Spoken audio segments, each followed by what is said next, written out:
Yeah, oh, yeah. Okay. The only reimbursement will be actually one, two, or three. Today,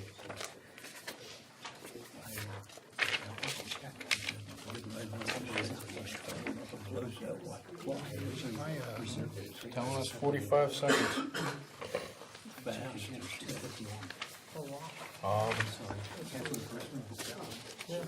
According to mine, it's slow.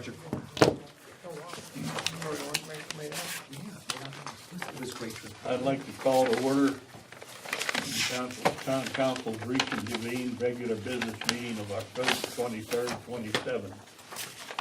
Moving right on to item number 2, conduct candidate interviews for the Implementable Comprehensive Plan Steering Committee and provide an opportunity to appoint the membership of this committee should interviews be completed. Dr. Robert Shear is the first one on. You can come up and have the head seat. Thank you. Well, Thank you. Well, thank you. I think I asked you before. Many times. Shall we begin by giving us a brief summary of why you want to be on the steering committee? So I've been a resident of McCandless a little over 3 years. My family and I moved here from the South Hills. I have a daughter, Olivia, who's a senior at Nash, and a son who's in 6th grade at Marshall Middle School. I currently work for the school district. I serve as the superintendent of schools. And so in that role, I have an opportunity to really see all of the residents, particularly the younger residents of our communities as they move forward. And in the school district, comprehensive planning is very much a part of what we do. And so I think I feel that I bring some value to that work. So when I saw this opportunity, I thought it was a great way for me to give back to the community that has given my family so much in the last few years. Thank you. Begin our line of questioning. Okay, yeah, Dr. Shear, as superintendent of North Allegheny School District, that is ranked 15th nationally and academically, and number 2 in the state in sports programs, what interaction with the parents and children, school children, do you get that you would think would be helpful to this implementation committee? Sure. So a few things. Number one, we have a series of standing committees where we engage with parents on a monthly basis. I have a superintendent parent liaison committee where I meet with 2 parents from every one of our school buildings every month. We have a secondary advisory council, an elementary advisory council, business roundtable, citizens advisory committee. So there's about 12 standing groups where I get an opportunity to meet with families just about every single month. In addition to that, it's a lot of those events that you attend in schools where you get to meet the families at the elementary schools, the middle schools, the 2 high schools. So it gives me an opportunity to have some of those informal conversations beyond just the things that we're doing specifically in the district. So it also gives me a chance to sort of see those perspectives among the 4 municipalities that we serve. Obviously, this is about McCandless right now, but that's something I value, that idea of sort of meeting with folks from the community, getting to understand their perspective, what their expectations are, not only for their child's education, but for what they foresee for their children as they continue to thrive life. Okay, thank you. Okay, sure. Will. Dr. Shear, nice to meet you, by the way. Over the next 10 years, where do you see the town going as far as a blend of residential and commercial activities? I think it's one of the things that makes McCandless so unique. You have that mix, you have that blend that doesn't exist in so many other communities, along with some of the growth that's occurred in McCandless Crossing and some other areas. And so as a district, if you're familiar, just last week we had a demographer's report come through. Our district is expanding. They're saying there could potentially be in 10 years anywhere from 380, I think, to 480 more students.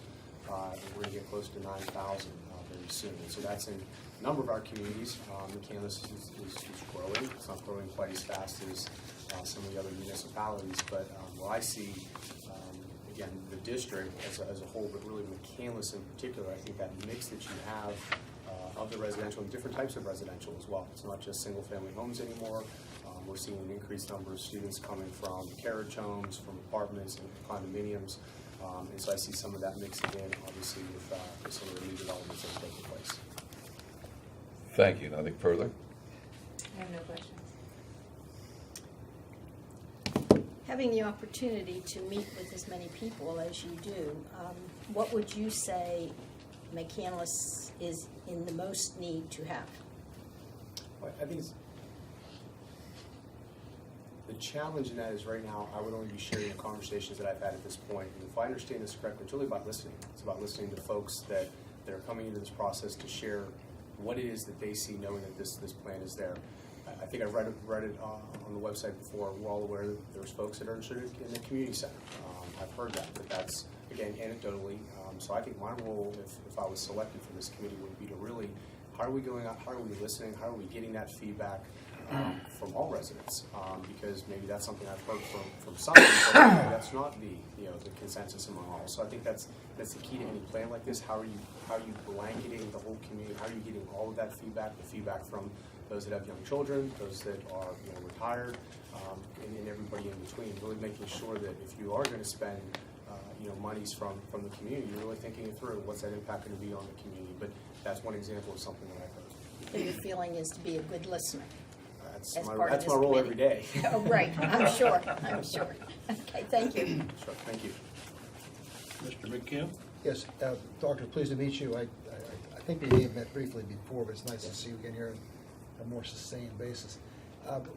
Have you ever worked on an implementable comprehensive plan? It's pretty much of a big mouthful, but have you ever worked on such a thing? Yeah, and that's exactly what we do in the school district right now. We have something that's called a comprehensive plan. It's essentially our strategic plan. It runs a timeline of, actually it's 7 years. The state added an additional year to everyone's plan, but that truly guides our work. When you look at the mission of the district, which is preparing all students for success in a changing world, looking at our vision of sort of that experience that students have with academics, athletics, arts activities, and then how it ties into 6 very specific goals that we have as part of our comprehensive plan. Everything we do every year, our administrative work plan as we develop it, is tied back to those 6 goals.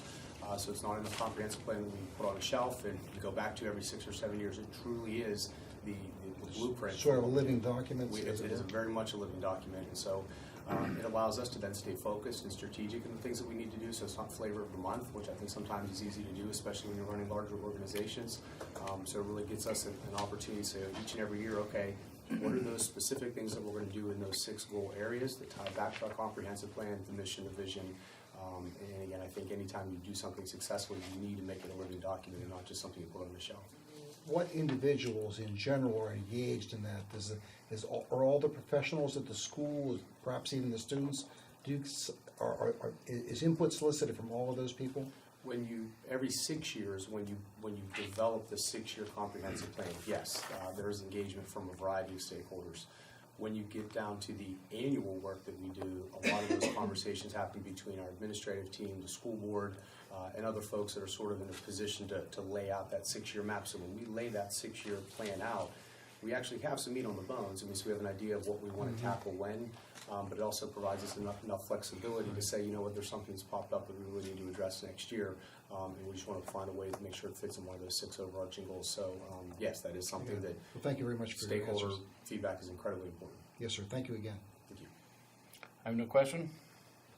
Well, I have no questions. I think you've answered them all. You did a very good job. Okay. Anything else you need to know? Okay. Thank you. Yeah, thank you. Thank you. Thank you.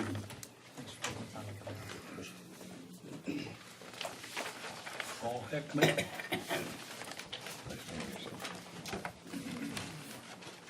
Well, you're a tough act to follow, Doctor.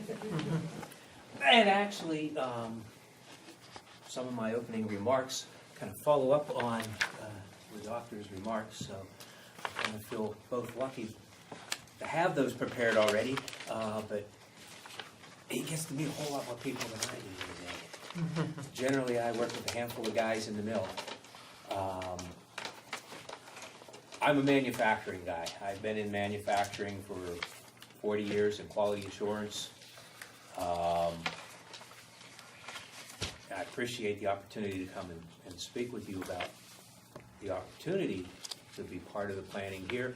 It's something I do routinely in our job, because in small business, we make implementable plans all the time, because if they're not implementable and they don't have an ROI, we don't do them. We can't work on things that don't have some type of return. And in manufacturing, listening to the data, which as the doctor mentioned in his comments, I've learned it's much more important to listen than it is to talk. Because it's in listening to everything that you start to get the nuances of what may be important, what may not be important. Sometimes the most complaints you get aren't necessarily the most important complaints you get.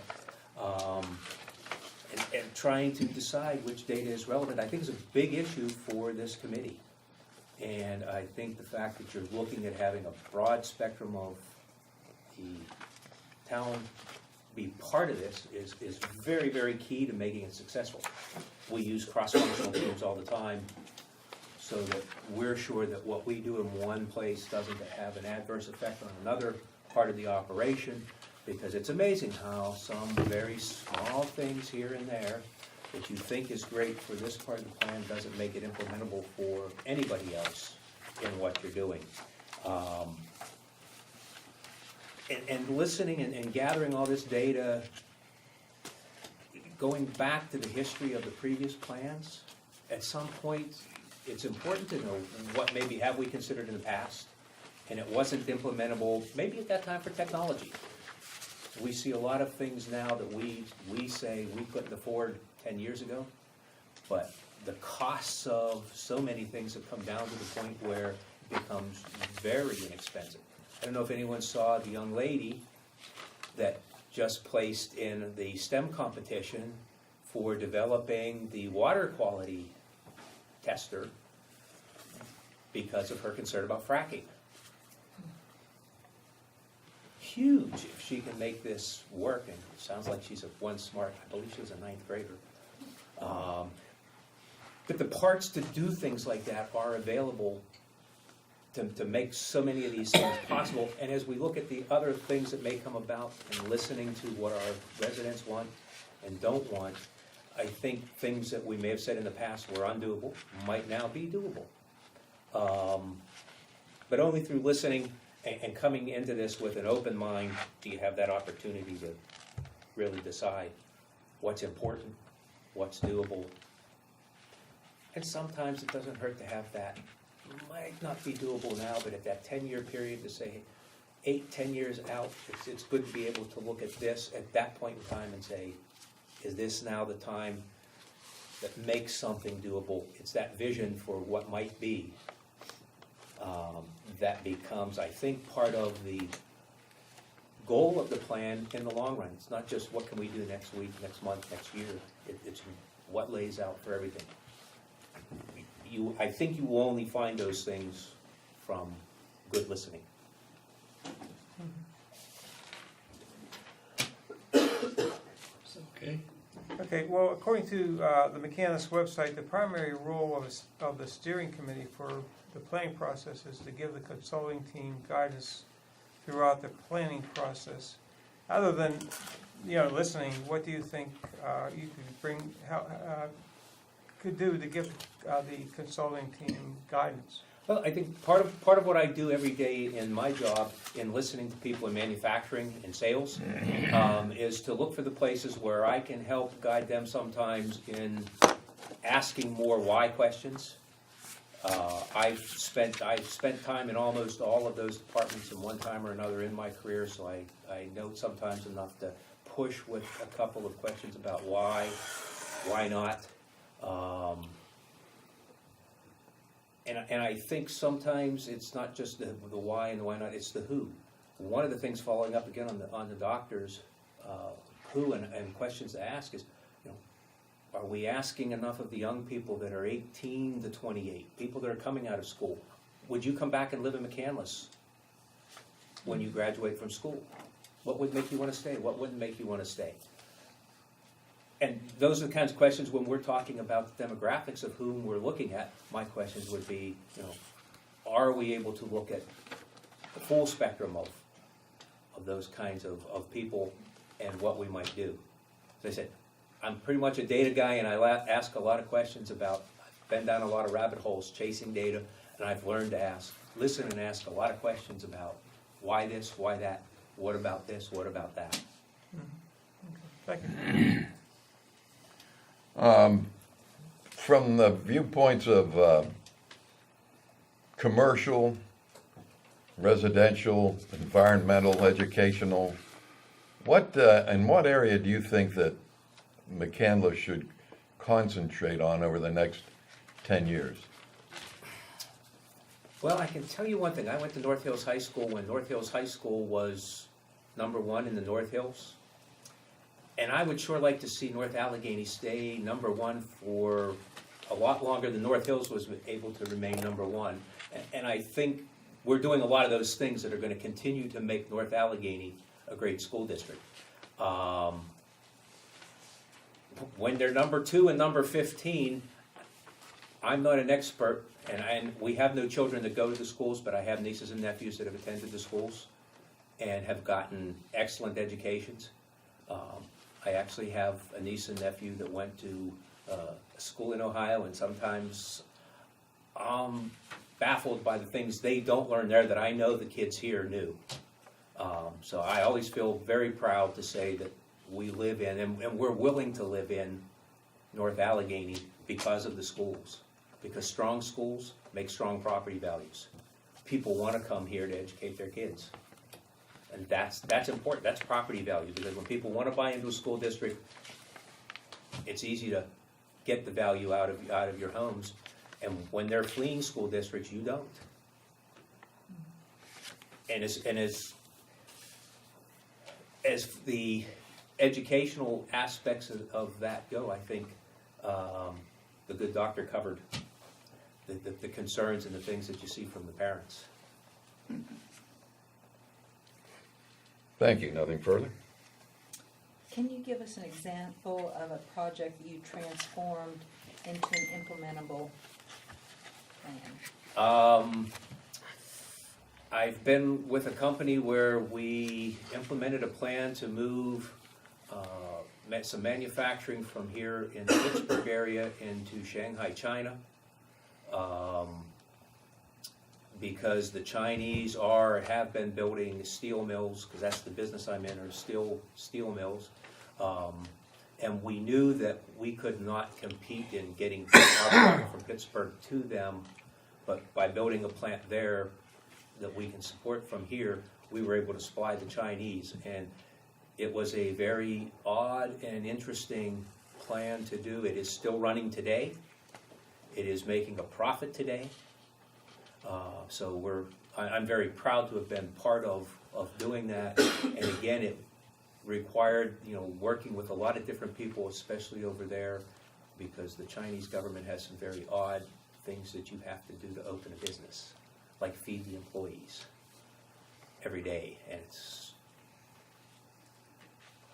one of the odder requests was exactly what they had to have and how they had to have it. But great experience. Right now I'm working on transforming what was a basic steel, and Mr. McKim and I had some conversation about U.S. Steel and where the steel industry has gone recently. And our business right now is kind of on about a 70% capacity, and we're looking at transforming ourselves into a defense contractor. We are out for bids right now, and hopefully we'll have about a $5 million order come the first of the year. When you're used to working in basic steel, working to defense, that's an implementable plan, because getting people to change their way of thinking from basic steel to sort of high technology steel, that's a chore. Thank you. You're welcome. What area in McCandless do you feel needs the most work? Actually, I think the thing that I see the most, and I don't want to say Blazer Drive, because everybody's talked about Blazer Drive and what we may or may not be able to do down there, but I still see a number of places where the office building down above Brewster's there, it's got a for sale sign up in front of it. It's repurposing some of the sites that we have that aren't currently being used we've seen a number of things down at the bottom of Pine Creek I guess the fitness gym is the latest to go into there. How do we help businesses get in those places and be successful so that they say that we don't have vacancies? So far, McCandless Crossing has been great. I don't think anybody's moved out that I've noticed. How do you propose we do that? Well, I think again, you have to listen to what the residents want. It's a lot like restaurants. They come and they go, but the people that make what the people want, they stay. And I think the part of the whole idea of this plan is to listen to what people want. What will make business want to stay? What will make the people that live here want to go and use those services? Or if it's a company that we might not use as a service, what makes them want to come to McCandless? What makes airlines want to fly into Greater Pittsburgh Airport? It's the cost of landing an airplane and deplaning the airplane. They just lowered that again to bring more flights into Pittsburgh. Are there things we can do to help bring companies or keep companies in the area? I'm a landlord. I would much prefer to work with a tenant to keep them in the apartment than to have to replace a landlord or a tenant every year, because it costs me more to turn over a tenant than it does to help somebody through a rough patch for a month or two, because I'll spend twice that much to refurbish and get someone new in. And we don't have an extreme amount of that. But I've noticed riding around, because I knew the questions about how much commercial, how much residential, what's possible in those areas that we might do. There's a lot for sale at the end of Mohican that I live on, next to the bistro. Not quite sure what you build on that lot that's for sale. It's too small from frontage, I believe, to meet zoning requirements, because it doesn't look like enough length across the front. And I think those are the kinds of things you have to look at. Because the big commercial things, McCandless Crossing, Blazer Drive, those things, yeah, they're there to develop. But it's the smaller businesses, we always say, small business drives the economy. And those are the people, ultimately, that you lose enough of them, it may not be something that we have to lose if we can think about ways to help keep them. Thank you. It sounds to me, Mr. Heckman, that a lot of what you've focused on in your profession and just the remarks today are really marketing efforts. Would that be right? Marketing, trying to market the area to like what you just mentioned, for example, the lot near Mohican or to near the bistro. Well, I've not really been in marketing, but one thing I learned very early on in my sales career at Isley's down in Westview was you never let a customer out of the store, even if it's closing time, or if they come to the door and want a quart of milk for their baby, you take the money out of your pocket to get them in and sell them that quart of milk. If the phone's ringing and you got somebody in the store, answer the phone, because they're not there yet. And I apply the same thing when I do technical calls, because that's the primary thing I've done in the last part of my career is technical calls all over the world. I go in to solve people's problems. It may or may not be my product. Typically 80% of the time it's not, but I need to show them what they need to do to make it right. When I look at the property, because I'm a landlord, my mother's been a landlord and kind of taught me to look at those things and pay attention to those things. I look at things and go, what if? What could you put there? You could extend the parking lot, but that seems for the use that restaurant sees. I'm not sure a parking lot is the best use for that. But I don't know what else we would have that would fit in that footprint. It's a nice little lot. It's now square. They got the mounds cut down, so it looks nicer now. But that's what you have to listen to the community and what are our needs. What would people like to see? If you said to people, what would you want in this spot? Who knows what somebody might come up with that we would have never have thought of. Drive-through pierogi shop. Making me hungry. Thank you. No questions for me? Most of what you said is slanted toward economics. Is that right? Yes, I've been well-versed throughout my career that economics are really important, because if you don't make a profit, you don't stay in business. You don't stay in business.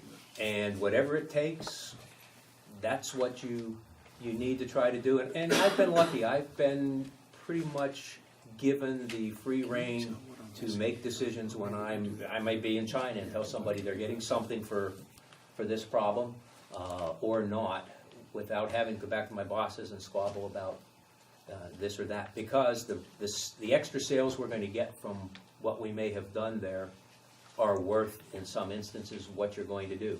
As I said, as a landlord, the economics of helping someone who has an issue out is still cheaper than replacing tenants every year, because painting, cleaning, advertising, getting people in costs you a lot of money. How long have you been a resident of McCandless? 15 years. Before that, you were. Before that, I was in the city of Pittsburgh for 23 years on the north side, and I thought it was a very great, nice place to live, convenient to everything. The only thing that I find less convenient here in McCandless is it takes me 20 minutes to get home from the ballpark instead of 5. But I much prefer Mohican Avenue to Brighton Road. I only have school buses. I don't have PAT buses going up and down my street all day long, and trucks. And we think this is just a super place to live, which is why I've volunteered to put my application in if I can help.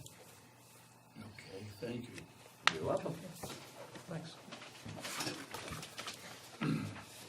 Thank you. Tracy Shepherd?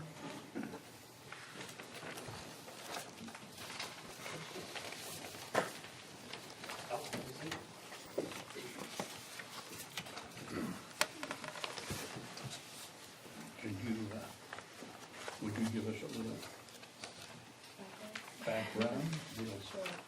I've been a resident here in McCandless for 21 years. Prior to that, I've lived in the general Wexford area. Approximately 6 years I grew up in West Township, so I've seen development in that community for a while. I'm interested in being a member of the committee because, as I stated in my letter, I'd like to maintain the integrity of our township. Personally, I moved here because I like it. It's beautiful here. I currently work in Oakland. I did work at Pasadena Hospital for 10 years. I had to transfer out to Oakland. People out there constantly say, "Oh, you live in McCandless. It's quite lovely there." And I said, "Yes, it is." And so I am very much interested in keeping the residential aspect attractive, and connecting people to what's going on here. My father and stepmother live in McCandless also, that they do not get involved in social media, so they would need like the newspaper they read or one-on-one contact to get the information, and they ask people, not just me. I mean, they're interested, but they don't do the savvy citizen or that. That's why I'm interested in being on the committee. So, and I live right up on Grubbs Road here in Tallybrook. And my kids all attended North Allegheny and graduated. And I've been pleased with their education level. So, any questions? The primary role of the steering committee is to give the consulting team guidance, and you seem to have quite a medical background, but what skills do you feel you possess to give the steering committee guidance? I feel I'm a good communicator, and not to repeat what the other candidates have said, but listening is a key factor. I feel I'm a good listener. I consider other people's opinions and views. Okay. Yeah, that's important. Regarding commercial, residential, educational, recreational, what of those categories do you think you would like to see emphasized as McCandless moves forward? I would like to see the residential and environmental probably as a tie to maintain the livability of the township, and environmentally keep things safe, I guess is the word. and maintain it to be attractive.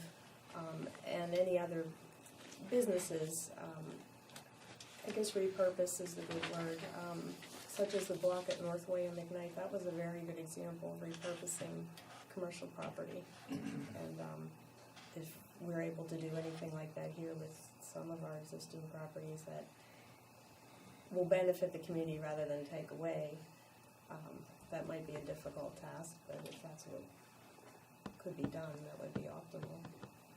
I mean, just said the block, you mean the old Northway Mall? Yes. Yeah, that is a nice It facility. is very nice. Yeah. Mhm. Thank you, that's all. Okay. Is Well, there- Wait, thank Oh, you, that's all from Ralph. Oh, we good. Not We so good. fast. They might want to ask you. You're not getting off that easy. I was gonna say, wow. You're not getting off Kim's neck. Is there one specific thing that you would like to see come out of this plan? Probably that everyone get along.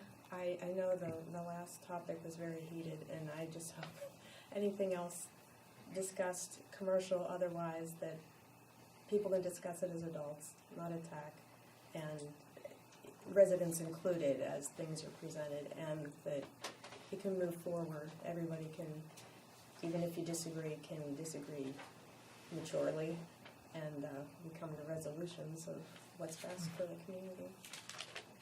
Thank you.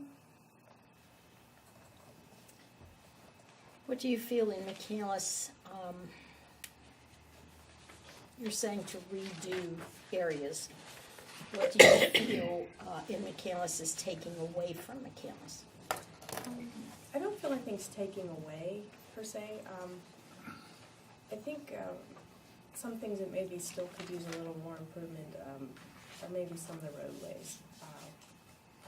Well, I know Cumberland Road is going to be expanded with a turning lane, left-hand turning lanes, I think, coming down from Cumberland Hill. But still, the Pine Creek Center intersection by the Pennzoil and Target is still a little congested and probably not optimal. You are I know aware that's not our road. That's not ours? State road. Oh, Yeah, well, I'm state sorry. road. No, I know.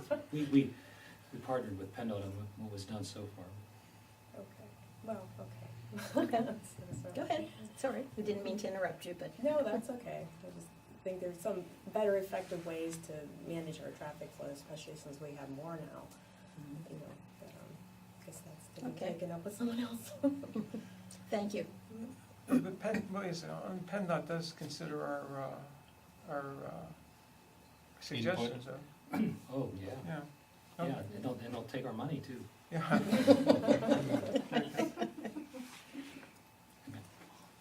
You all done? Yep. You mentioned your concern about residential and environmental, I think you said. And I noticed on your resume, you're applying in that category of a resident, since you are a resident. But what did you have in mind in terms of, I guess you must perceive deficiencies to some degree in those two areas. Am I right about that? Well, I just want to make sure that none develop for the, like when the Pine Creek, the creek bed was expanded and maintained, what's the word I'm looking for? With the North Park Lake and the dredging to improve all of that, that was a good environmental action, and I would like to make sure that things would still move in that direction. Right now, I don't think anything per se is maybe an issue. I know right off of Ingomar Road, there were oil barrels or some kind of waste from years ago that were there, so I'm not sure if they're still there, if they've been taken away, but you know, so there's no leaching into the water and the soil any further than maybe what else was maybe discovered from the other studies. But I would like just to make sure nothing else would impact anything adversely. Thank you. You're welcome. No questions for me? No questions from you. Well, Now I think oh, you're slipping away already. I- So tried to run I after think Ralph. I think you wanna go get somebody's blood or something.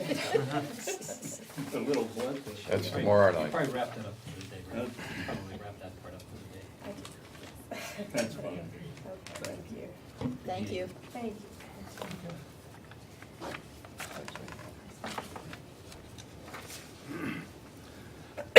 you. Lee Carroll.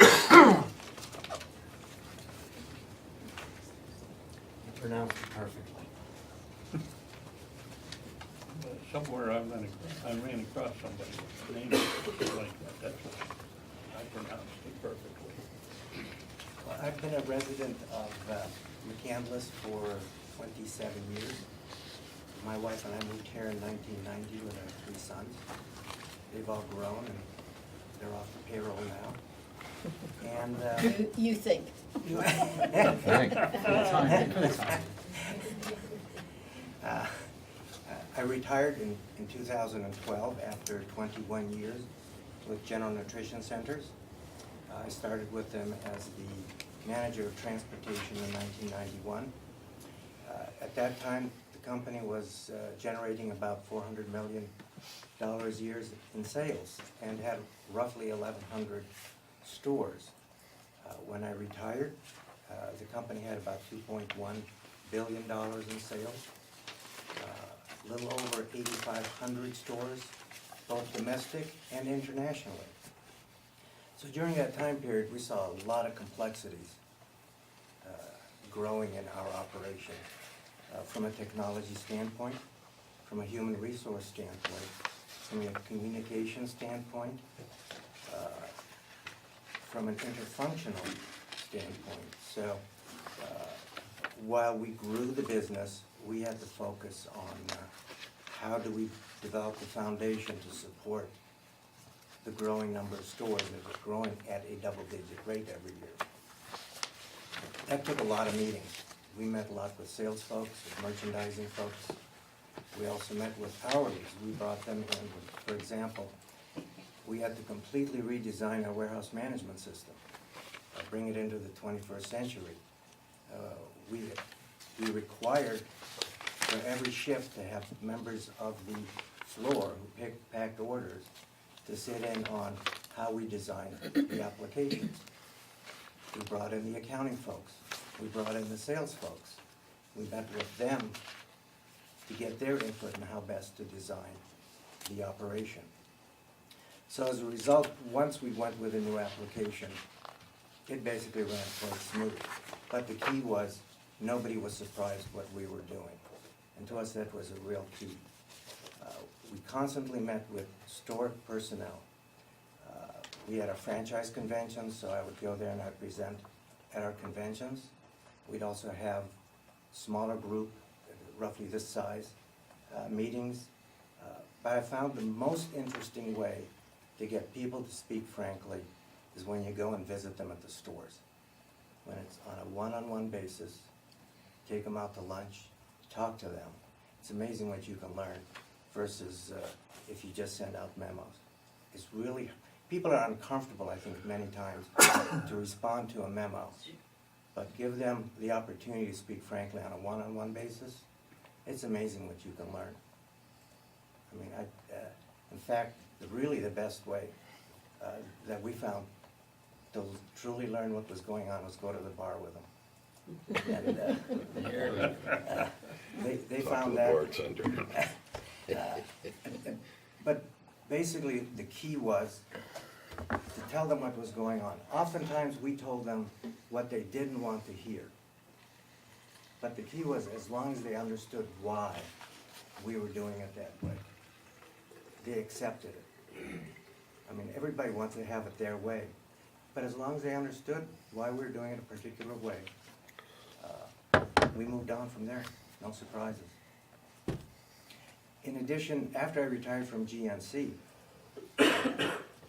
actually while I was working at GNC, I was also very active at our church. I was on the Stewardship Finance Committee.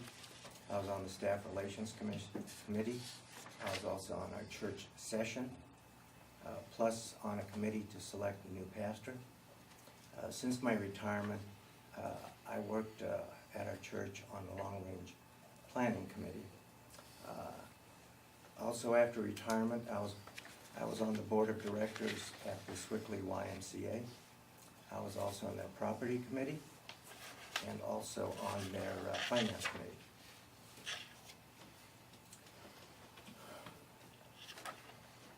Okay, give your background. Questions? Thank you. I'm just wondering, I agree the best way to find out something is to approach the person, but is that really practical in this situation when you've got 28,000 people? That would be hard to do. Yeah. But I found, for example, a couple weeks ago, we had a town meeting here at the Heritage Center. And I thought that was a really interesting conversation going on there. Mhm. I know very little about what was going on.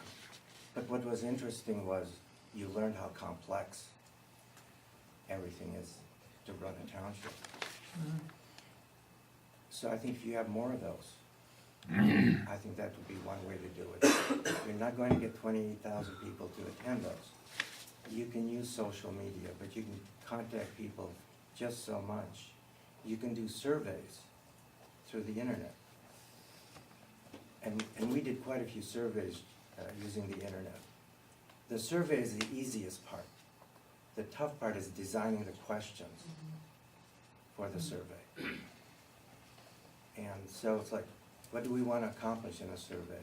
So there has to be many tools when you're dealing with 28,000 people. But the key is how best do you educate them? Mhm. And I don't know if I have the answer right now. If I'm on the committee, I'll come back to you and tell you the answer afterwards. Okay. But I don't know the exact answer, how best. It's just gonna have to be a variety Mhm. of communication tools. Okay, thank you. First, I'd like to congratulate Jerry as well. He pronounced Lee very well. I couldn't have done better myself. You, as McCandless goes through the next 10 years, regarding educational, environmental, commercial, residential, what category of those, which of those categories would you think we should emphasize? I think environmental is very important. The amount of green space we have, I think, is critical for the quality of life in McCandless. Outside of that, and I may be expanding on the choices you gave me, I think technology is going to be an important part over the next 10 years. How we're going to be preparing our township if we're going to have more and more cars that don't require drivers. What are we going to have to do different from a technology standpoint? I read an article the other day that the city of Pittsburgh, working with a professor, I'm not sure if it's at Pitt or Carnegie Mellon, are testing new ways to improve traffic lights, using cameras, using radar, using all sorts of sensors. So what technology we need in our city, in our township, to fit the next 10 plus years. And to your question you asked several people is, should we focus more on residential versus business? And I think after we understand the aspirations of the members of our community, I think I would be better, I would be able to better answer that question, but I just wouldn't be able to answer it right now. But I think the real key is to find out, what do our residents expect from us over the next 10 plus years? Thank you. Nothing else? I have no questions. First of all, I'd like to thank you for coming to our Heritage Center, our first coffee. Enjoyed it. We thought that it went well. Yeah. In that respect, what other subject do you think would be important or benefit the citizens of McCandless that we might have other coffees and discuss? Yeah, I think one of probably the most common interests, if you put 20 people, 30 people in a room, is taxes. And McCandless does a good job of maintaining a low level of taxes, if you will. And in your communications, that's noted quite a bit. But I think we need to constantly drive that home. The tax level and the efficient use of the taxpayers' dollars. I think that is extremely critical, because someday we're gonna have to knock on everybody's doors and say there's going to be a tax increase.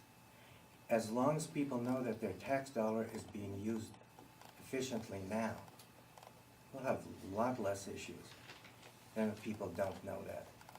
And I don't think everybody in McCandless necessarily knows that the township efficiently uses its tax dollars. Thank you. You mentioned just a few moments ago that the terminology kind of caught my attention, to seek the aspirations of the residents. That of course really is one of the drivers for the implementable comprehensive plan, to find out what do people want. In very simple terms, what is it that they want, and get them to articulate that in some sensible way to those who are gathering the information together. I take it you've had experience doing that with that large workforce you had to deal with, the GNC. Amazing growth, by the way. I didn't realize they had grown that much.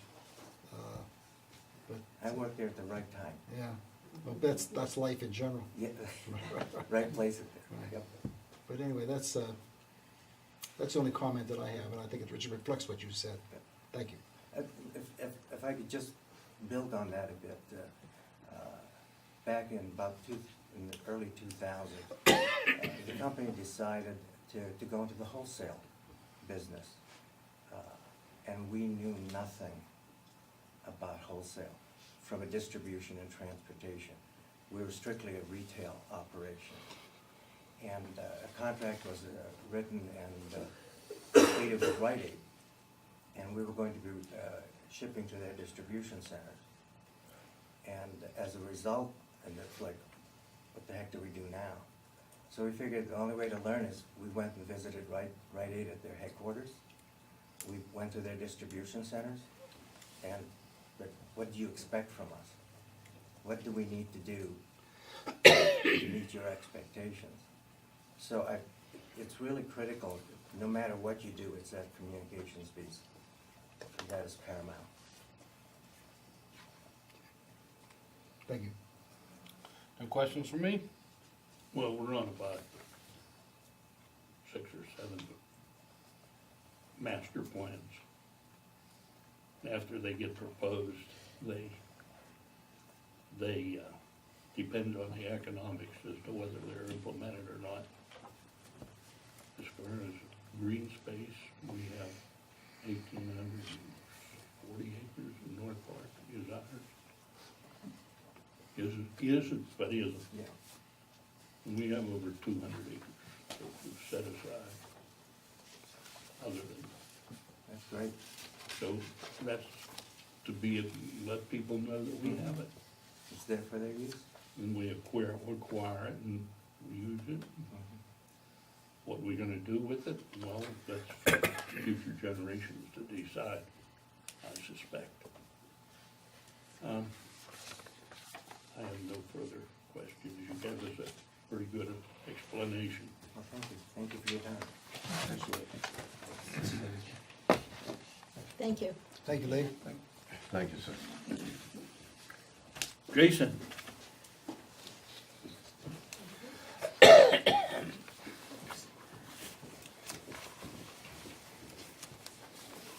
Good evening. Hi, Jason. Hi, Jason. This time, I feel like we just did this about a year ago. So this time I didn't send in the resume again. I just sent in kind of the question and answer there. But I'll give you a little bit of the reason why. And I'm actually sitting back there and I'm thinking I'm kind of nervous getting up there. And I shouldn't be, because everything that I try to do and I want to accomplish is for a positive. And I look at it and I think about what we're talking about here, how we can improve things and what we can do to make things better. And they're all great things, but I also want to say I think we have a pretty good community already. All of you represent different wards in this community. You all live here in this community. You live here because it is pretty good already. So I just want that, to be said first. Everyone's kind of doing a great job. The biggest thing, though, I had the ability to come in when Danny Pucco had his presentation on the Implementable Comprehensive Plan. And the biggest thing I came out of that was the implementable. If we want to just pass another comprehensive plan with a sheet of how to do things, we could easily do that. But we need to make sure that the items, and I believe he always had used the item of 4, 4 key items that we can make that can actually be implementable. I think that's one of the big things we need to make sure we consider going forward. So, my background, been a McCandless resident since I was born. Most of you are aware of that. Own a business, small business in town of McCandless, run it out of my basement, my office is down there, I do my paperwork down there, payroll and everything down there. My daughter will be 5th generation McCandless. I can't wait till, she can walk on the trails we're gonna develop, or, attend the North Allegheny School District like I did, like my parents did, like my grandfather did. So I'm kind of sold in this community. My generation, and not a lot of us stayed here. We went to college, found better jobs. I actually had the opportunity, when I was student teaching in Williamsport, they offered me a job there. I chose to come home. One of very few. Most of my friends are in DC, Seattle, South Carolina, all over. And even when my wife and I got married and stayed here, we thought about, do we want to be in McCandless? It's the suburbs. We were young, we want to go downtown, do we want to have the activity? And we stuck it out because I've experienced my whole life here. I understand what the value of McCandless is. You're 10 minutes from downtown if you want to enjoy that. The quietness of the suburbs, the local, your business is here. It's the best of both worlds, is why I like McCandless. It's why I want to continue, to help out with it. Other things about me, I am chairman of the environmental committee. It's a big thing. I specialize in environmental construction, stormwater management, work with different municipalities, different nonprofits in the area, things of that nature. Beyond that, I think it's a valuable thing going forward. I'd love to be able to have a part and say in this committee. I'd like to bring experiences not only of the environmental end, but also the business end and aspect of things. I serve as a Associate Director on Allegheny County Conservation District. We also worked through implementable plans, working with different focus groups on different items, things to that effect. I always had the ability to sit in on some focus groups, listening to contractors' concerns, developers' concerns, be able to take that back and coming up with goals, strategic goals that we could implement going forward in their plan. And that's pretty much it. I'll let you ask questions. There's been some talk about a community center, Jason, in McCandless. Without showing whether you would be for or against such a community center, what factors would you take into consideration in voting for or against a community center? Sure. So in that sense, I'm going to look at, if I was on the committee, I would look at it in 2 kinds of minds which I can bring to the table. One is environmental, and don't think of environmental necessarily as just water and dirt and erosion. Environmentally is what is the better good of it for the community? Are we helping to use it to engage more people? Are we bringing more people out of their homes and bringing them to it? So is it going to be viable in the sense of, is it going to get used? Are we going to be able to draw people from the other resources that are around us to use it? Because I'd hate to commit resources to something that doesn't get used. Now, there's the hard question. How do you know if something's going to get used before you build it? So maybe we have some more surveys done, maybe, focus groups and things to that effect in that sense. The other aspect of the business side of the things, costs going forward, what's my rate of return? What's the initial investment for this community center? The long term, is it simply a meeting room? Is it going to have expansion for, playgrounds out there? Look at the surrounding community centers around you. Are they single focused of it's a meeting room, or does it have a playground, swing set, park outside? Will it have walking trails? Is it placed in, different areas? So there's a lot of things. It's not just as clear cut as a community center. It's what's the whole idea of that. What more is that providing to the community, and what can we expand that upon? Is kind of how I would see, if we would be for or against it, what's the betterment for the community of it. Okay, thank you. Sure. Well, first of all, I think your grandpap and I were in the same class at NA, I think. But Excuse me. But relative to residential and commercial, we understand your position on environmental and recreational, but as far as residential and commercial development, how do you, where do you come down on that? Sure, and I think it's hard to pick one or the other. I actually think both are very important. The problem is when you look at McCandless and you can look at it and compare it to other communities. You can look at the outlying communities of, Cranberry that's had a large boom of both housing and commercial. You can go even further into Adams and others. And McCandless has a lot of development. There's not a lot of new development left. What we're going to see is redevelopment. You're going to see the redevelopment of smaller areas on the residential one. So what the quick answer is, both are very important.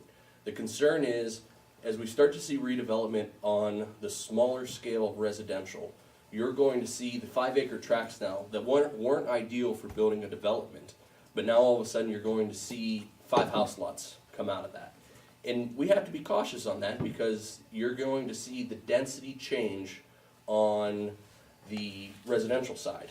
And that has to be something we have to consider, is how dense a population we want in certain areas. Now on the commercial side, we have the same thing. You're going to have a redevelopment. It was mentioned before, Northway Mall, even though it's in Ross, redevelopment. Laser Drive is a great hot topic, but you have a very large commercial corridor with both McKnight Road and Perry Highway. And I look at sections of Perry Highway, between Cumberland Road and Ingomar Road.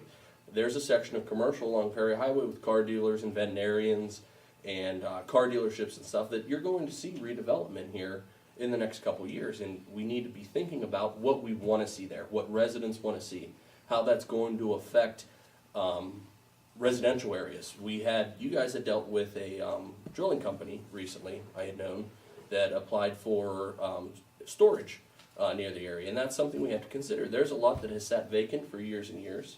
It's come up, and you have to be willing to address that. So we need to make sure we keep in mind in the commercial end of things the same thing. What are we looking for in long term along those areas?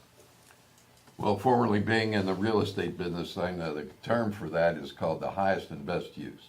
Yes. But thank you very much for your comment. That is all. I have no questions. You're saying redevelopment.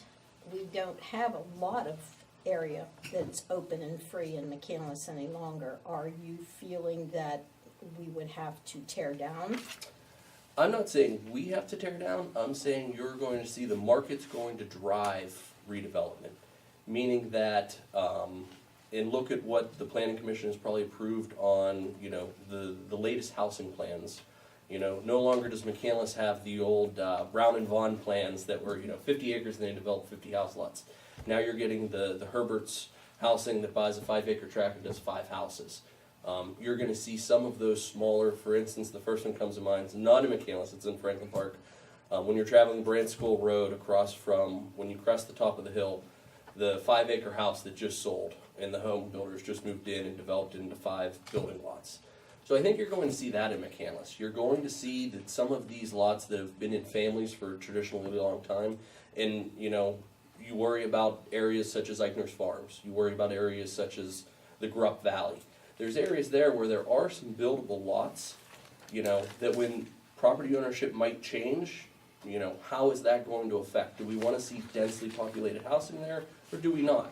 Those are things you have to think of in the redevelopment. It's not going to be cookie cutter anymore, 50-acre developments. It's going to be these specialty areas. That's kind of what I'm saying when I'm explaining that. Okay, thank you. Sure. I'd like you to expand a little bit, if you would, or if you give it much thought, probably put it another way. You mentioned the consideration that some people advocate, at least in general, to have some kind of a rec center or whatever you call it. Mm-hmm. There are competing resources in our area that when I think about it, I try to think, well, what's the best way to really approach it? We have we have, and it's not the end all and the be all, but we have North Park, a very large area, wide open area there. We have swimming pools and the like. If we had a totally clean slate, the answers would be different, but how do you see our existing resources impacting what kind of a recreation center might be appropriate? Sure, that's a difficult question to ask because we do have a lot of great resources around us. But it seems to be a more public outcry for one now. So maybe it's not necessarily that they want a community center with a pool. Maybe it's not necessarily they want a community center with a playground next to it. But maybe they'd like a nature playground. Maybe they'd like a new to this area playground that has pavilions to be rented. Now I know we have pavilions, but I throw that out there because my company has worked on a nature playground at Audubon Society over in Fox Chapel. It was a playground developed basically for kids to go play outside. And that's the thing, you need to, if there's a consensus for, we need a new community center, maybe we'll work and don't say, okay, we have those resources elsewhere for some of the things you're looking for. What else can we make out of this? Don't be so narrow-minded, closedness of, we need a community center because we need a rental hall. What else can we make of this? What other valuable assets can it bring to the community? So it's the multifaceted approach. I don't want to build one building and have it used for one thing. I want to be able to see it used in a different way. What are we doing to make it better for everyone? That's a fair comment. Okay, thank you. Any more questions? Well, I don't have any questions. All right, thank you very much. I do appreciate everyone's time. Thanks, Jason. Very good, Jason. Thank you. Thank you. Renee Weibel?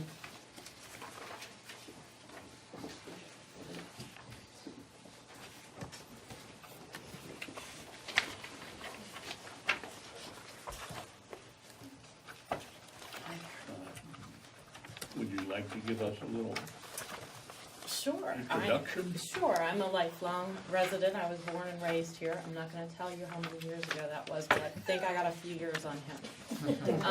I've raised 3 children here, and I have, through the North Allegheny school system. The last one just graduated 2 years ago.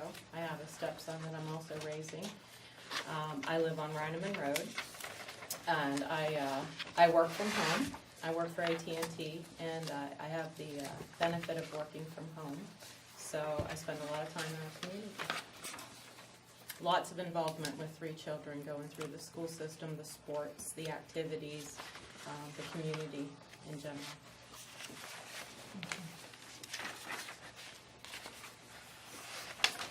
Okay. Okay. I'll ask you the same question Okay. I asked Jason.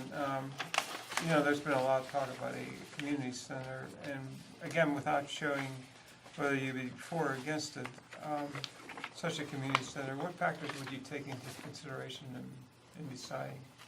Well, first of all, if I can back up 1 second to answer that, I will get to that answer. The question keeps coming up, do we balance education, environment, business, residential?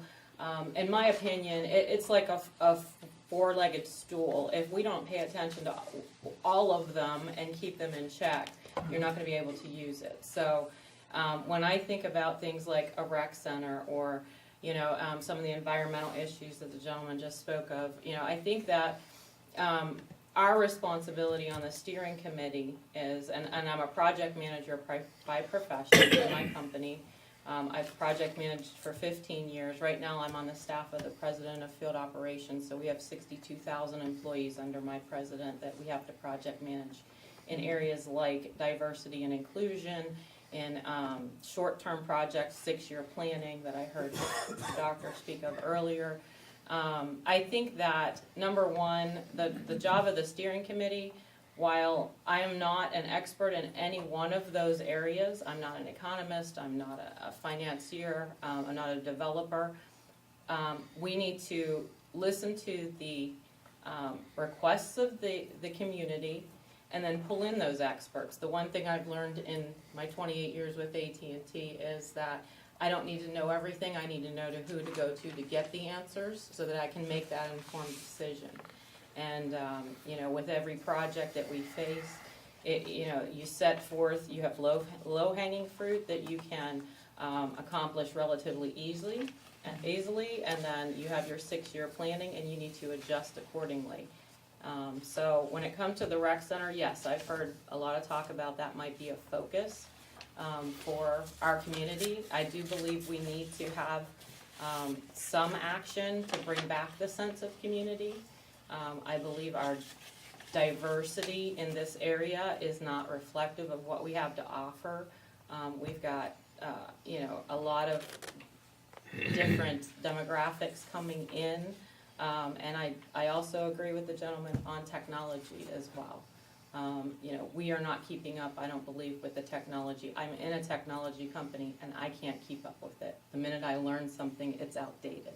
So I believe we have to continue to provide, those types of nice community aspects, but I also believe that we need to take care of our technology, our education, bring in the business, the infrastructure, but make it a community environment for these residents, like myself, That's why I moved back here. Okay, thank you. You're welcome. I believe you pretty much answered what I was going to ask, so I'll pass. Okay, thank you. I noticed in your experience that you said that you have a passion for hearing everyone's voice and working toward innovative solutions. Can you give me an example of an innovative solution? Oh, wow. Yes. I'm trying to think of a particular one. As I said, many of our, one of my passions is the Women of AT&T, which is a 501c3. That I am the president of the Pittsburgh chapter. We have about 24,000 employees and retired employees that belong to that across the country. And so anytime that we try and get that many people spread out together to do, either type of mentoring or it's a constant innovation to try and bring in the new technology, such as the telepresence and providing focus groups and just getting everyone's opinion using all of the different methods that you can gather up information. So a lot of my company has a lot of innovation. It's hard to narrow down just one thing that we've worked on recently. I'm struggling to think of one that I can provide you. But for me personally, one of my areas that I'm responsible for is diversity and inclusion. So I try and look for innovative ways to engage people. It's not even, the first thing you have to do is gain their trust and with transparency, and before they will even open up to allow you to listen. So that's the first challenge. I'm big on listening, but it doesn't help if the people don't trust you enough to want to even share their ideas. Thank you. Sure. I have no question. I was, you've already been asked, I think Council Member Zachary mentioned that last paragraph in your experience. I was focusing on that myself. It seemed like it almost really zeroes right in on what the implementable comprehensive plan is about. That you just mentioned it a moment ago. You're a diversity and inclusion advocate for your organization. You have a passion for ensuring that everyone's voice is heard when working toward innovative solutions. And at least as I perceive it, that's certainly a large part of what eliciting the viewpoints of the community would be about. And I take it in your work that you have many occasions to try to find out what people are thinking and what they really want. Absolutely. Once they open up to you. I don't have the answers Yeah. for everything. That's the first thing that we have to come to terms with, is that none of us do, and that's why it's a collaborative effort. This steering committee is just a small part of the representation of our community. So, absolutely, it has to be touching a diverse group of people in order to come up with the next solution that hasn't been tried yet, or, you know, going to other communities that have been successful in areas that we want to explore and building on what they've already implemented and making it better.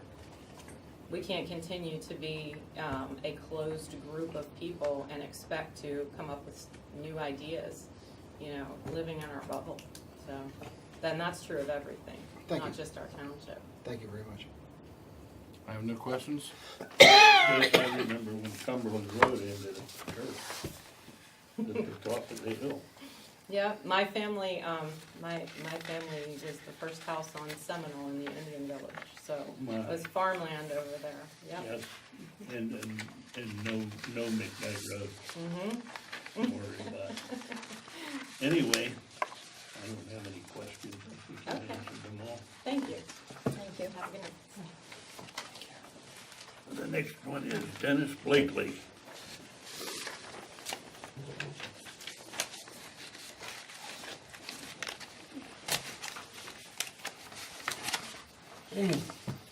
Hi, Dennis. Hi, Danny. Just a little bit, like most of the people here, I'm a lifelong resident of McCandless. Owned property for about 40 years. Raised 3 kids, went to North Allegheny, St. Alexis, all those good things. Guess I'm to a point in my life where I feel as though I'd like to try to give back a little bit to the community, because as you all know, most of you know, I work for the sanitary authority, so I've been treated good, and I'd like to be able to try to give a little bit back. And speaking of that, I guess professionally, working with the authority, I've been there 42 years. I've seen that grow, I've seen that come from a mom and pop type operation to what we do today. I feel as though I've been a good part of why it's been successful in that time. We have 50-some employees. I manage all 52 employees on a daily basis.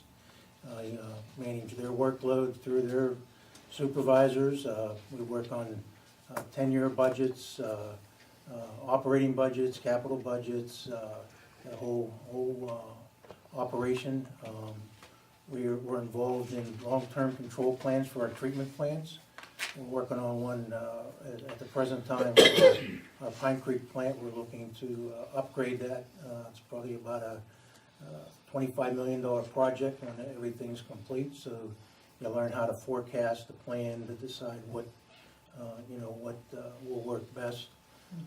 I think that what I would bring to the committee is probably more of the understanding, other than maybe Jason, of the infrastructure and how it works. I work closely with not only the sanitary, but the water, electric. All this is critical for any long-term plan. You have to have the infrastructure to be able to do anything. You know, if you have a community center, you have to have water, you have to have sewer, you have to, is it in a floodplain? Do you have to worry? All those things are important. And I think that might be my strength, to understand that. Work closely with the town of McCandless. Maybe a good example, I don't know if you want to bring it up, with the Pine Creek Bridge.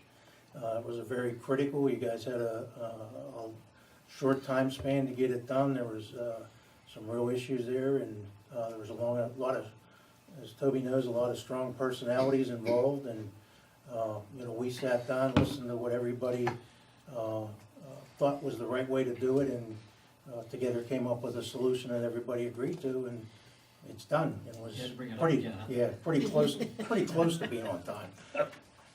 But I think that's I probably know a little more than nuts and bolts. I'm not sure everybody else's experience, but when I considered applying for this committee, was probably because of my knowledge, lifelong knowledge of how things work.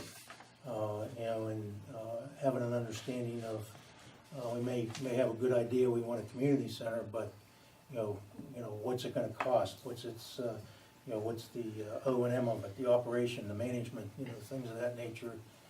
and what do you wanna, you know, we're pushing a lot of energy saving things with, at the authority, in particular electric, because, you know, one of the biggest, we have a $25,000 a year electric bill for one plant, so it's critical to look for cost saving things of that nature, so you need to consider all that as well. So I think that's probably what I feel as though I could bring would be an understanding of how things work, what to look for, who to contact, things of that nature.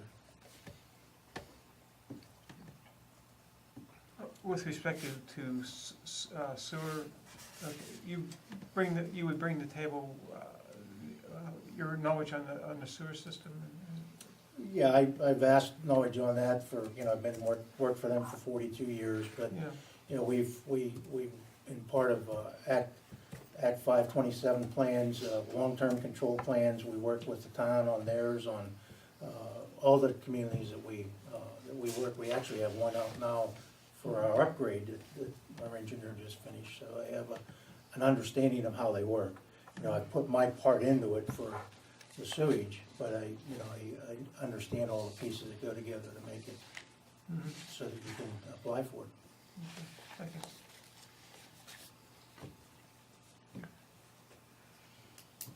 Well, we understand you certainly have a strong working knowledge of the sanitation system of the town. If you, over the next 10 years, what would you say would be the greatest need of the town in that area?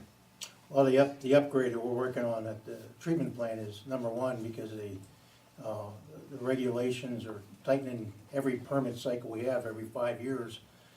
They put tighter regulations on. We're really phasing out the use of chlorine, going to ultraviolet. We have that at 2 of our plants now, and that will be part of the upgrade of the Pine Creek plant as well. So that's getting them meeting all the regulations. A lot of you might have heard of the Chesapeake Bay, all the nutrient removal. Well, that's moving towards us now as well. So for the Ohio Valley, so that's big dollars, you know. And our long-term control plan has taken that into account.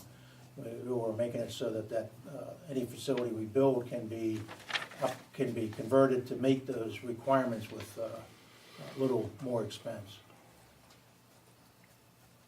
Thank you, nothing else? I have no questions. Since you've worked in McCandless for such a long period of time, beside the storage concerns, what other areas in McCandless, excuse me, do you think we need help? Well, I think, like a lot of people have said, it's a pretty well-run township. You know, you hear the community center. I think that's something you really need to look at pretty hard, because that's going to be an expensive undertaking, and just, you know, is it going to get utilized? Are you bypassing the park? You know, is there something you can do with the park to make it more valuable? But I'm not sure that there's any real deficiency. I think maybe some, the planning has been doing great. If you look at McCandless Crossings, you know, it's a well thought out project, and it went well. So I think come a long way with the planning. I mean, if you look at some of the communities, like Babcock Boulevard with Ross, where there's, you know, one house there's a residential house, and then there's a pizza shop. And, you don't want to get into anything like that. And that's a good example with the 19 quarter there, that you want to make sure that you progress in the right way there. That you don't have, you know, too many places or one versus the other. Thank you. Dennis, with your experience as you've outlined it, am I correct that you would have come into contact with really a lot of people in the town of McCandless and your other areas that you service? And do you think that would help you to understand what the people, you know, to communicate with them and understand what they need, what their needs are, what their wishes are? And that's part of the context of what we're we're dealing with. Yeah, that's very important, and that's, you know, one of the things in the contact with residents is we always try to, if we're going through somebody's yard and we're putting a new sewer line in, we spend the time, explain to them exactly what we're doing, why we're doing it, what the benefit is, listen to their concerns. They have a tree that their grandfather planted, and, they don't wanna lose it, what can you do, things of that nature. But, I think I've learned to listen to people when they're talking from that experience and understand that everybody has, needs and things that we may not seem important are important to them. Thank you. No question from me? Well, you've given us a pretty good outline of what we need to do, and no master plan can be complete without sewers, or concerns of sewers, because nothing could be built anyway. Yep. A lot of people don't understand when we started the library, that took them some doing to do, I tell you, and, it was quite a project. First community center, maybe. Yeah, it really is, yeah. Yeah, and I think that we need to listen to the residents and see what they want. And that's the main thing. And then how do we pay for it? Yeah. So that's one thing. But the plan should be something that the residents should be party to. So I have no further questions. Can I ask a couple questions? Sure. I guess when you set up the goals and objectives of this, is the council gonna be involved in that, or is it the committee? I understand you have a professional consultant that's gonna work with you. I mean, you guys will all be part of it, I guess is what I'm asking. We will have some council people involved in it. Okay, because that's, you have to buy into it too, or, like, Yeah, I think Jason will be a piece of paper sitting on Yeah. a shelf, I think 2 members of our council will be on the steering committee, and then we'll pass the whole thing, Get periodic updates. Yeah. The Good. planning commission works with the steering committee, gets Uh-huh. regular reports, council likely will get quarterly reports, and the two members of council will serve as members of the steering committee as well. And Toby and Bruce Betty are, Bruce, yeah. We're working with both of them, quick, yeah. And the time, is it a 10-year plan, 25-year plan? 10. 10-year plan. Five, in 2 5-year increments probably, most Uh-huh. important for the next 5, most important for the next second 5. What we really don't want is that to join all the other plans on the shelf. Okay. We okay, want thank you. something produced. Thank you for your time. Thank you. Thanks, Dennis. Thank you, Denny. Thank you. Lynn? Lynn's out here. Oh, there she comes. Sorry. Come on up here. I'm sorry, I just came from the Halloween parade Yeah, in you- Westview. We were ready to tell everybody that you were on your way or close by. I was, Close by yeah. is what worked, I right? was right out there, yes. Hi all. Okay, we have to take your coat off? You okay? I'm okay, thank you. Well, do you want to tell us a little bit about yourself, Lynn? Okay. I've lived out here since 1964. I came in, went to kindergarten out here. I've lived here ever since. I lived on Whitley Drive. And then when I got married, we moved to my grandparents' house over on Saratoga, so it's 5 streets away. I've never left McCandless since kindergarten.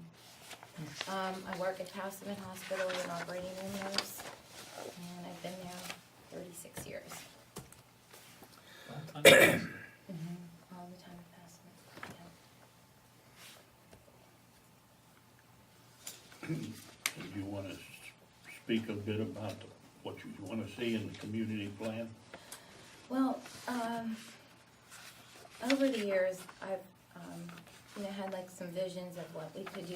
The town is large, and I think that we, like, just for example tonight, I've gone to Westview's parade with my children, and then just gone. My kids are raised now, but Halloween parade. There's so many things in this township that I think that we could have a vision that, over the years could have been something that we could do, and yet we still can do to bring it as a really a town.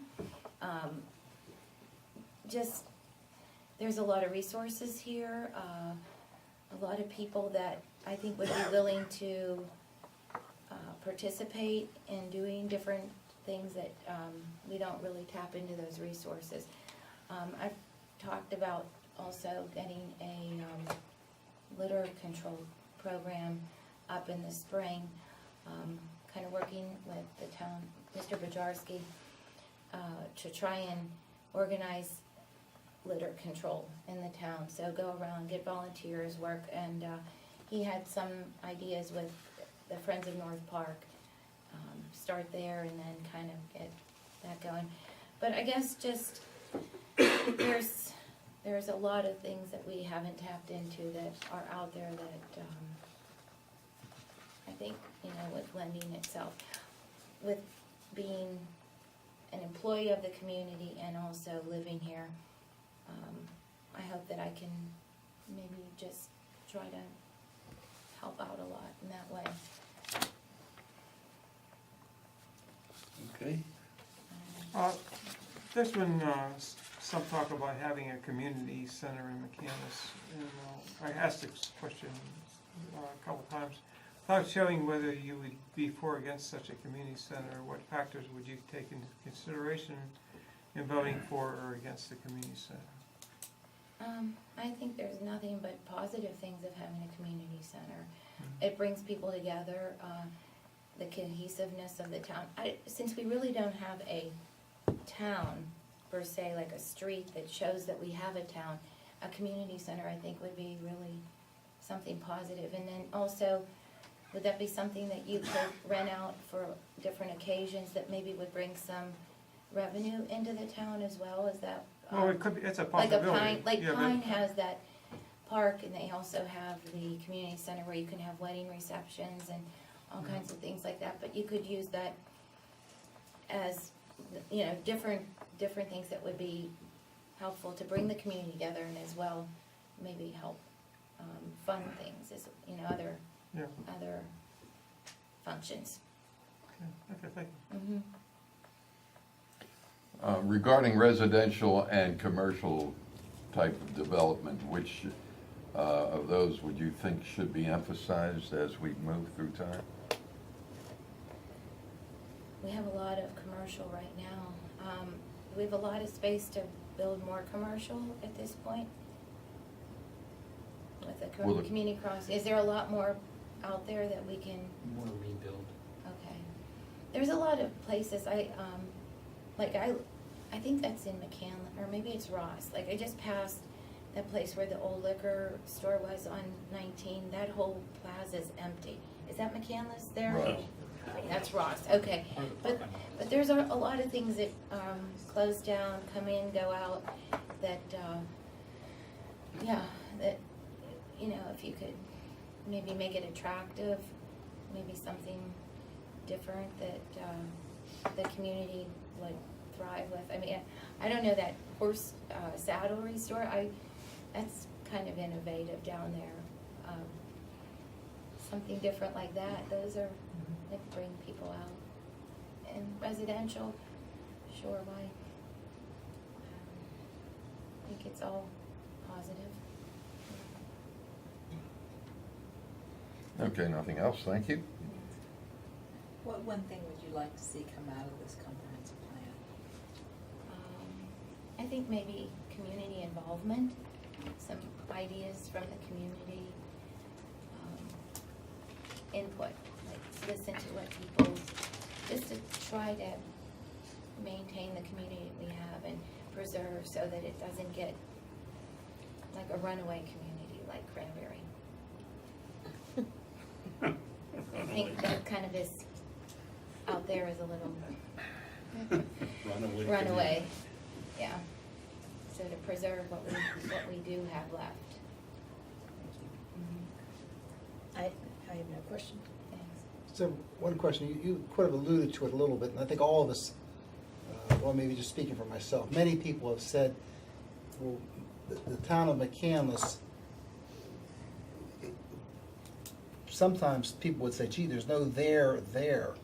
I mean, what is the you know, if you go to sometime typical small towns in western Pennsylvania, you get down in town and you'll see there'll typically be a courthouse there, like a Newcastle or Reynolds City, and a school.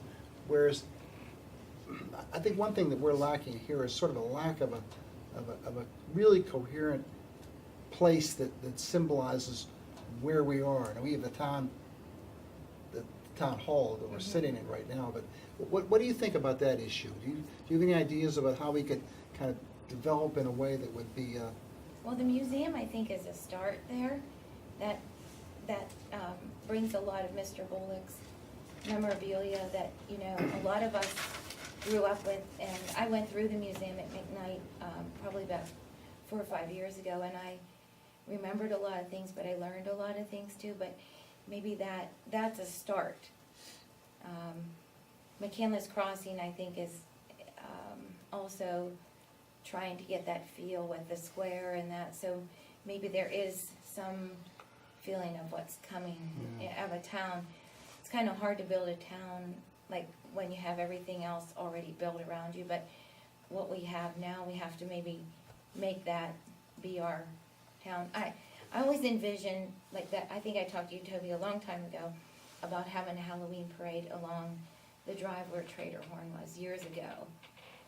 Or I could just see, because like Westview has that town over there, and it's so nice. It's just a town, but just to like a community spirit of some sort. I know Ingomar tries to do that, and if we could capture it somewhere, that'd be great. Where would you propose that we do that?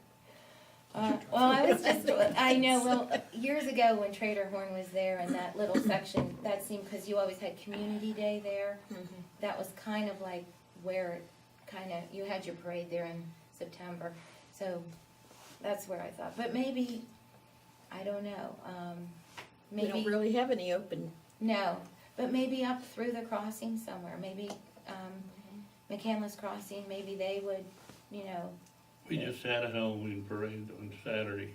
up at Ingomar? Yeah. Mm-hmm.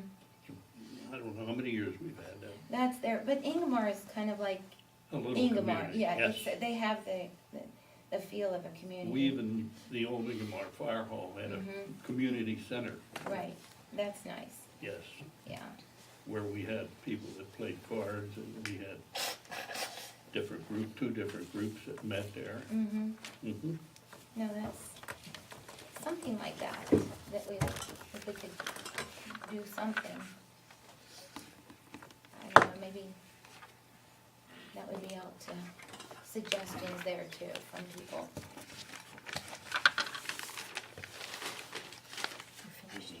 yes? They asked a new Yes, question yes, for me. I'm done, thank you. Okay. Thanks for your responses. Oh, you're welcome. Thanks, Lynn. You're welcome. Glad you could make it. Thank you. Thank you. It'll be tight for you. Oh, yes. Worked out well. Okay, good night. Good night. Thank you. Good night. Thank you. Good night. Bye. Thanks.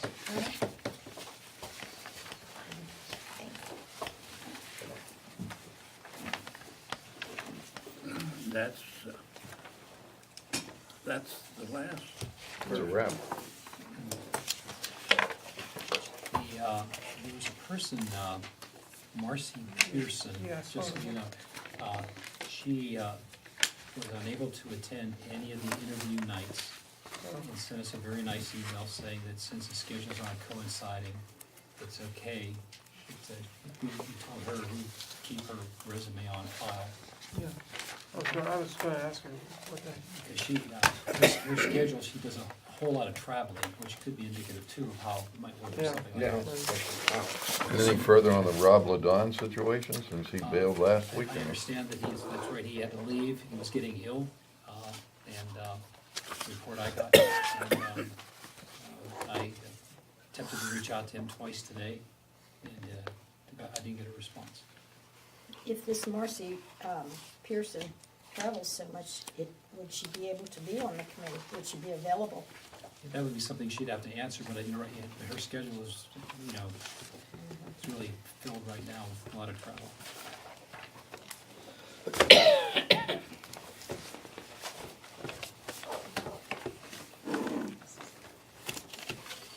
So those are all the candidates, sir. So we interviewed all of the candidates. Now we have to decide how many. Bill, it's your committee, do you? You know, I thought it would make sense to give people time to digest what they have and I'm not sure what's the terminology here to defer the vote for a week or so until we have a chance to do that, and then set up a vote. I think it would be somewhat premature to try to do something like that, like right on the spot, like right now. And I would not want to do that. I don't have a chance to review what's happened before and what we have now. I'd mentioned to Jerry Hoffman, our council president, that we are in a reconvened business meeting, so council could adjourn and reconvene another time.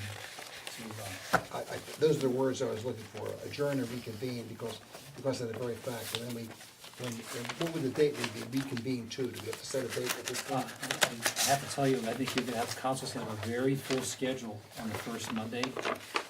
And also, Tuesday is election day, 7th, so your zoning committee, and this falls under the zoning committee, could be probably an appropriate night, if that's okay with council.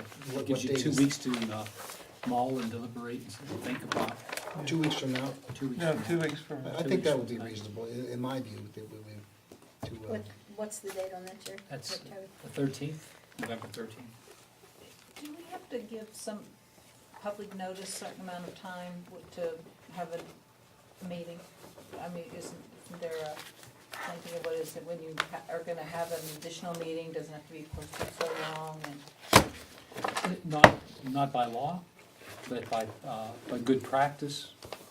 Whenever, since we do post, we, on our website and so forth. And because of as it's been explained to me by our town attorneys over the years, various ones, that when a meeting has been advertised and people attend, and they hear, they know what's going on, they know if it's been continued. But with modern technology, we can let people know that the meeting has been continued as well. Let's just send out some explanation of. Yeah, we can, I think we should do that. Yeah, and then people know there is going to be, well, a final vote on the membership of the committee. Right. Try to do that on the 13th. I You can think that send- would make sense. The consultant, we really should get consultant moving. He's under contract and he's a job to do, and we expect he won't be here forever. Well, we're almost there, I would say. So we're gonna, Almost there.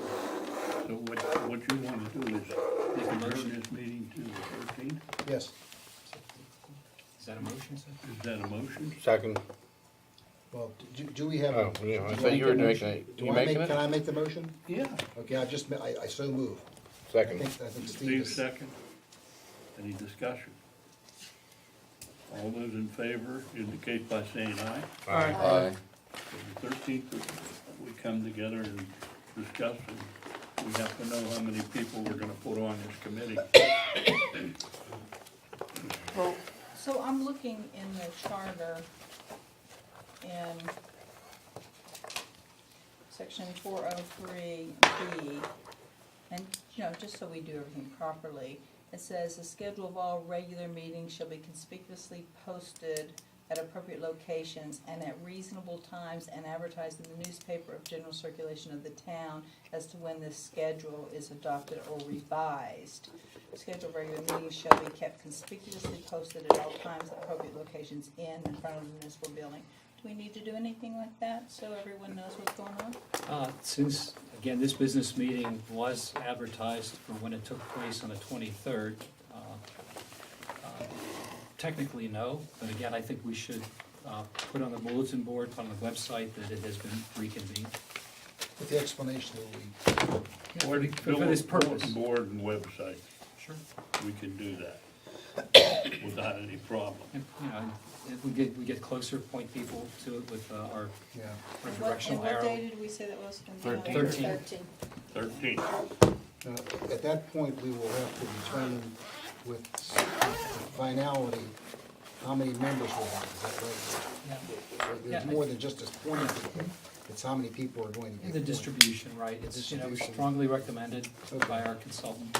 We have a good distribution amongst The the various consultant sectors. recommended a distribution of people in various And we have, Sectors. yeah. sectors when he was in here. Makes sense. A lot of the people we heard tonight made those points. And we put in there that we wanted somebody from each ward.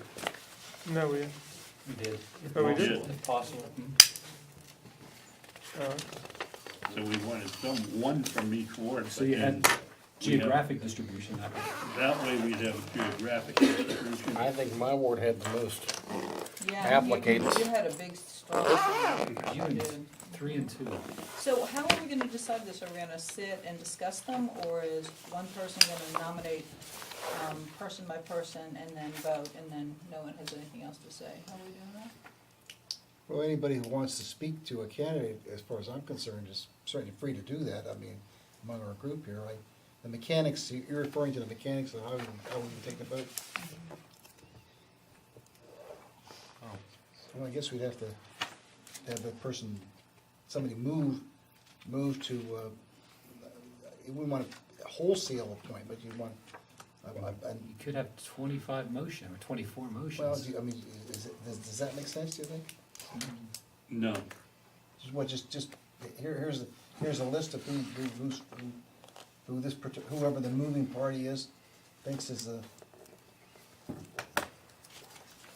I don't think we'd have 24 or 5 motions. no, I don't think so. I don't know that one person should nominate basically their list of the entire. Well, that's right, so what do you, what's your I would think So what, one at a time at least. so, or what do you think about if we use this list as a template and we each put down, because there might be people we readily agree on easily, like one or two business persons. Well, we only had two business persons who applied, so that would be easy, Right. okay? The same thing with, representatives from institutions. I only saw, we had 3, so that will be easy to decide. Who are the three that we have the doctor from, Well, if you count MTSA yeah, That's a- okay. as an institution, Right. we have 2 people from there. You're And Have counting, the doctor. so the Northlands Northland. Executive Director? The Yeah. And the librarian, librarian, all right, 4, yeah, so, We have 4 people from, for Right institutions. away. Who would the 4th be? the lady from Passman Hospital, no. that's a medical institution. No, but she's not representing the institution, I Yeah, think she is, she's. she's not representing that. We have, Meeting was closed, but council can certainly discuss, but can't we have make a Dr. determination.